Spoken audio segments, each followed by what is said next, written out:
Anantam Shukrana Guruji for this beautiful, blissful, divine satsang, and Shukrana Guruji for giving us this beautiful seva of reading as well as listening to the Shivpuran. Let's begin with the synopsis of last week. Last week we read chapter 26 of KotiRudrasamhita of the volume 3 of the Shivpuran. In this we read that how sage Gautama and his wife Ahalya, they performed purification rites as suggested by the wicked sages, and after performing those rites, the Lord Shiva became delighted and appeared along with his ganas in front of him. Gautama was highly delighted to see Lord Shiva, and Lord Shiva asked him to request for a boon.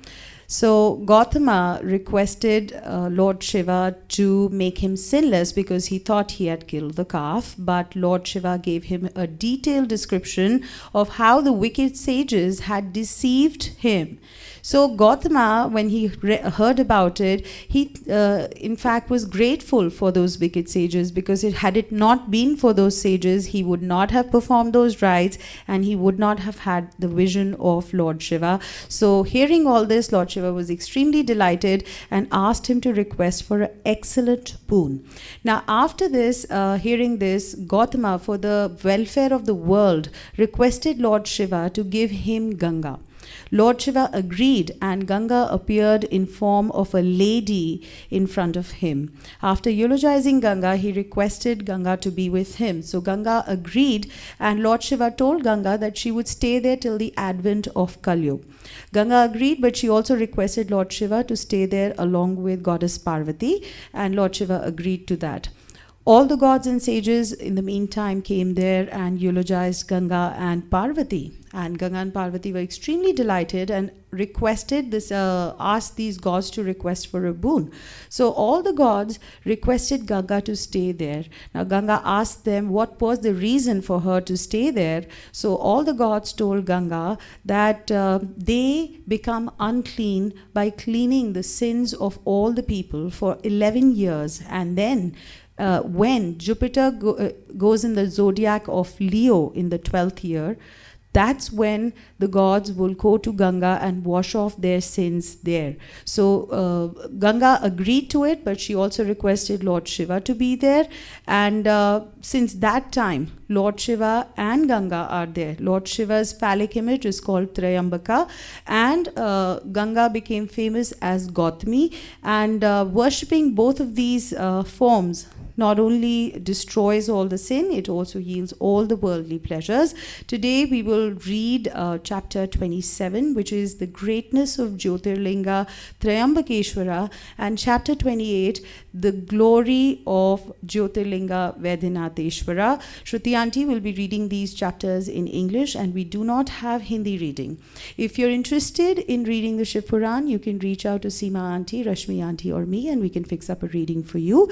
As for the important announcement, what Manish Uncle kept you all waiting for, is that we have a very important temple event on 26th of February, which is Mahashivratri. As Guru Sangat, you would know that this is a day that is celebrated far and wide in Guru Sangat. Not only in Hinduism, it has a great meaning to us as Guru Sangat, and we have excellent celebrations coming in the temple. The details will be posted in a flyer on the WhatsApp group. So if you're a new Sangat, please fill the forms outside so that you can remain posted with the temple events. And if you're watching online, you can again go on our websites and fill out the details so that we can connect you with the temple events. Jai Guruji, Shukrana Guruji, keep coming to the temple, and may His grace always be on all of us. Jai Guruji.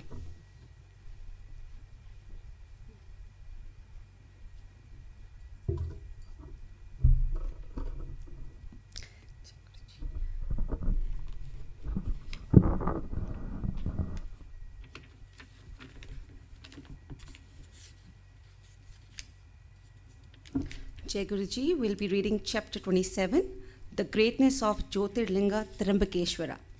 The sages said, O Lord, whence did Ganga originate in the form of water? How could it attain greatness? Please narrate. What happened to the wicked Brahmins who tormented Gautama? O sage, with Vyasa as your good preceptor, please narrate. Suta said, O Brahmins, Ganga, who was thus requested by Gautama, immediately descended from the mountain Brahmagiri. Its current flowed from the branches of an Udambara tree. Gautama, the famous sage, took his bath joyously. Gautama's disciples and other sages too came there and joyously took their bath. O excellent sages, the place became well known as Gangadwara. It is beautiful and its sight dispels all sins. The sages who were malicious towards Gautama came there to take their bath, but on seeing them Ganga vanished immediately.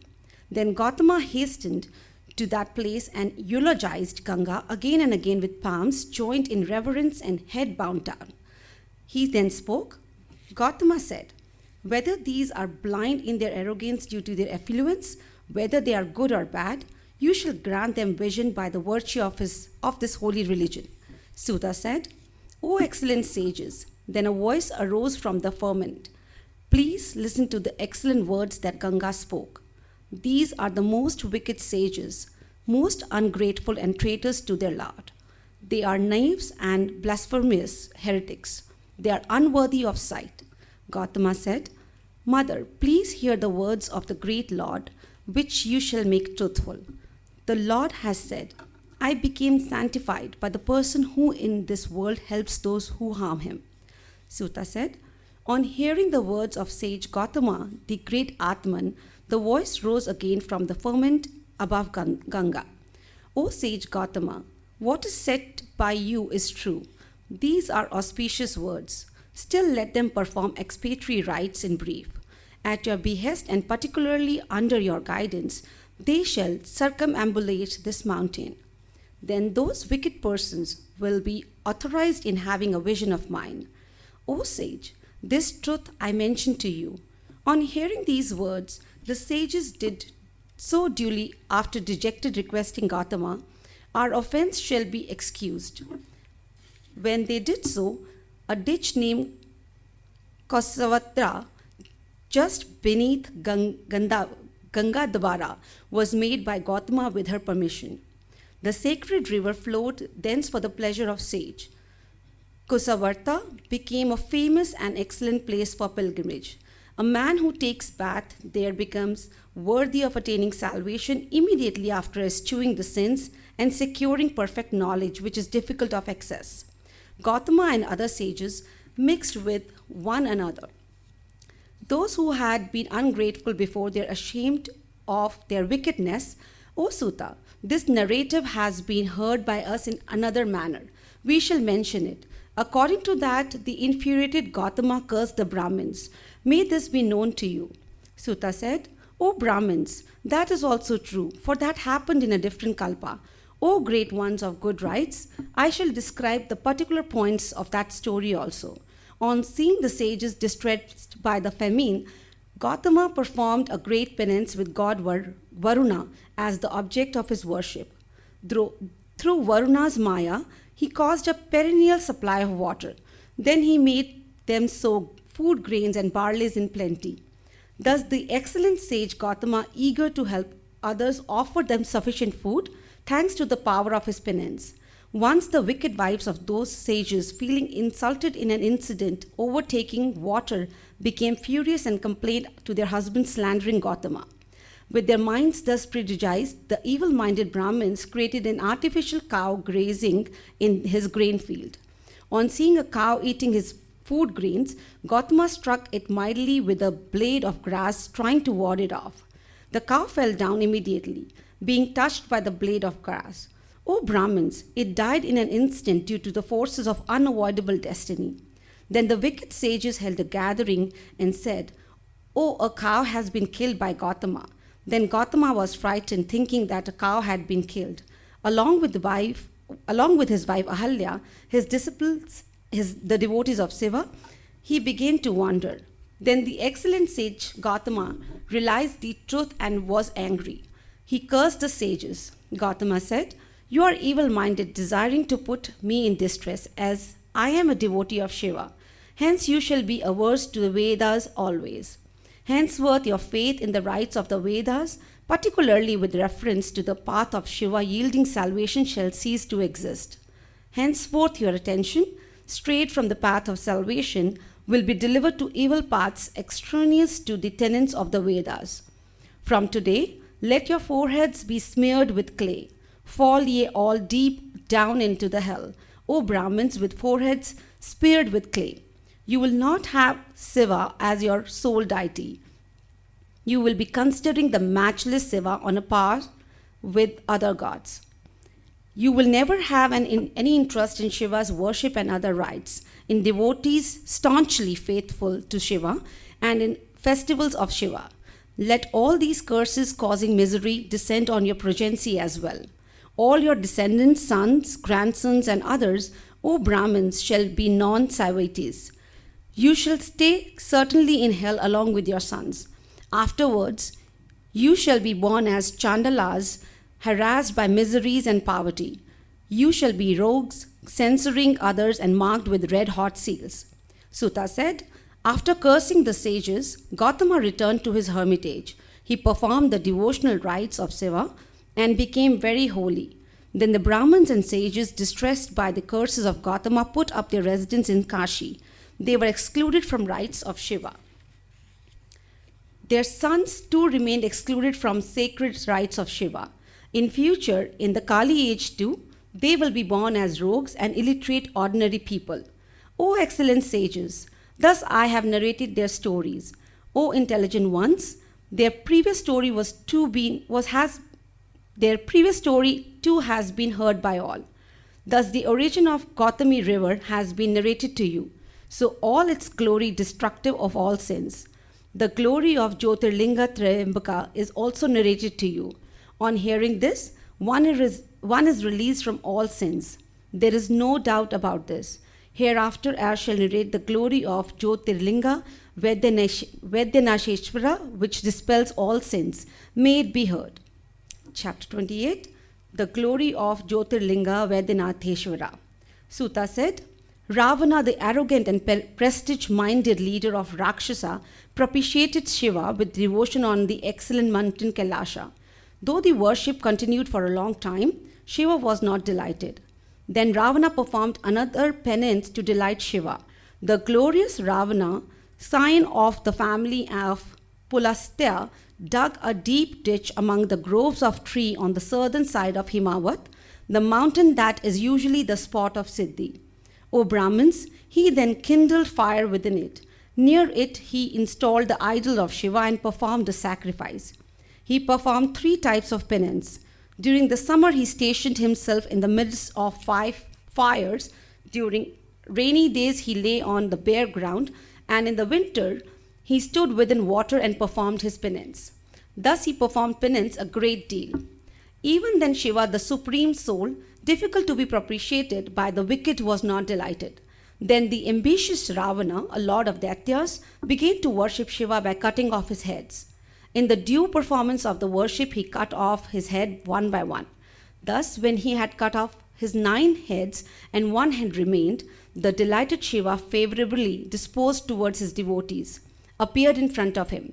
The Lord reinstated the severed heads without causing pain and conferred on him his desires as well as unequaled excellent strength. Securing his favor, the Rakshasa Ravana replied to Shiva with palms joined in reverence and shoulders drooping down. Ravana said, O Lord of gods, be pleased. I am taking your image to Lanka. Please make me desire fruitful. I seek refuge in you. Sutta said, thus addressed by Ravana, Shiva was in dilemma and a bit disinclined. He replied, Shiva said, O excellent Rakshasas, here, my words are significant. Let my excellent phallic image be taken to your abode. Wherever this phallic image is placed on the ground, it will become stationary. There is no doubt about it. Do as you please. Sutta said, thus warned by Shiva, Ravana, the king of Rakshasa, took it saying, so be it, and went to his abode. Thanks to Shiva Maya, he became desirous of passing urine while yet on his way. Lord Ravana of family of Pulasatya could not stop this urge. He saw a cow herd there and requested him to hold the image. About an hour elapsed when Ravana did not return. The cow herd became nervous. He was distressed by its heavy weight. He placed it on the ground. The phallic image made of the essence of diamond remained fixed there. O sage, the phallic image is known as Vedaneshwara. It yields all desires and dispels sins at its very sight. It is famous in the three worlds. It grants worldly pleasures here and salvation hereafter. This Jyotirlinga is the most excellent of all. By its sight or worship, it destroys sin. It is divine and conducive to salvation. It stood there for the benefit of the worlds. Ravana returned to his abode after securing the blissful boon. On hearing of it, Indra and other gods and pious sages with minds fixed in Shiva consulted one another. O Shiva, O sage, Vishnu, Brahma and other god arrived at the spot and devotedly performed the worship of Shiva. The gods saw the deity personally, and after consecrating the image they called Vedanatha. They then bowed down to image and eulogized it. They then returned to heaven. The sages said, "Oh dear, when the image was installed and Ravana had returned to his abode, what happened? Please narrate it in detail." Suta said, "After securing the great and excellent boon, the great Asura Ravan returned to his abode and mentioned everything to his beloved wife. He rejoiced much. O great sages, on hearing everything, Indra and other gods and sages too became extremely dejected. They spoke to one another. The gods and sages said, 'Ravana is a wicked knave. He is evil-minded and hater of the gods. After securing the boon from Shiva, he will make us more miserable. What shall we do? Where shall we go? What will happen now? What evil deeds this wicked fellow will not do after becoming more efficient?' Thus distressed, Indra and other gods and the sages too invited Narada and asked him dejectedly. The gods said, 'O excellent sage, you can do everything. O celestial sage, find out some means to dispel the grief of gods. What evil deeds the extremely wicked Ravana will not do? Where shall we go, being harassed by the wicked fellow?' Narada said, 'O gods, give up your sorrow. I shall plan out and go. By the mercy of Shiva, I shall carry out the task of the gods.' Suta said, thus saying, the celestial sage went to Ravana's abode. After receiving the formal welcome, he spoke with great pleasure. Narada said, 'O excellent Rakshasas, you are a blessed sage, a great devotee of Shiva. At your sight today, my mind is much delighted. Please narrate the details how you propitiate Shiva.'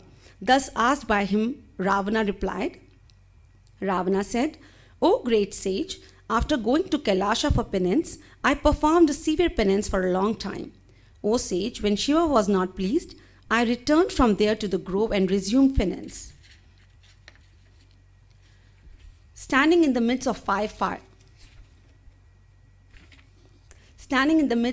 fires during the summer, lying on the bare ground during rains and staying inside water during the winter, I performed threefold penance.